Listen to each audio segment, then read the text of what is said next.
So, as we prepare ourselves for the Lord's Supper, I'd like to share with you 7 words that can describe the Lord's Supper. Like Christ, these 7 words all start with C. I came across these while I was preparing for today, and I really like the way these were put together. The Lord's Supper is commemorative. This is a memorial. In Luke 22:19, Christ says, "Do this in remembrance of me." Also, in 1 Corinthians 11:26, Paul writes, "For whenever you eat this bread and drink this cup, you proclaim the Lord's death until he comes." Secondly, the Lord's Supper is a covenant. We sit before the Lord and partake in the covenant which the Lord has made. In Matthew 26 and verse 28, "This is my blood of the covenant, which is poured out for many for the forgiveness of sins." Thirdly, it is Christ-filled. In Matthew 26 and verse 26, we read, "Take and eat, this is my body." And in 1 Corinthians 10:14, Paul speaks of this meal as a participation in the blood and the body of Christ. Fourth, it is a community meal.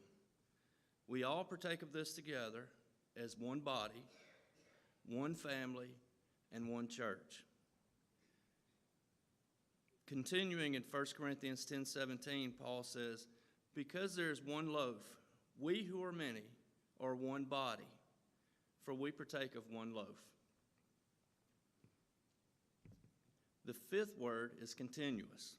This is an ongoing meal that we continually join in. As we read before in 1 Corinthians 11:26, "For whenever you eat of this bread and drink this cup, you proclaim the Lord's death until he comes." The 6th word is contemplative. We do this looking forward to something special, something great, and going back to Matthew 26 and verse 29, Christ says, "I tell you, I will not drink of the fruit of the vine from now until the day when I drink it with you in my Father's kingdom." And lastly, it is a coming home. We are coming to this table as sinners, knowing we are unworthy, but we are made worthy through him who loves us.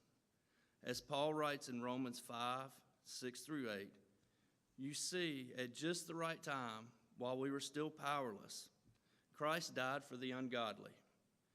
Very rarely will anyone die for a righteous man, though for a good man, someone might possibly dare to die.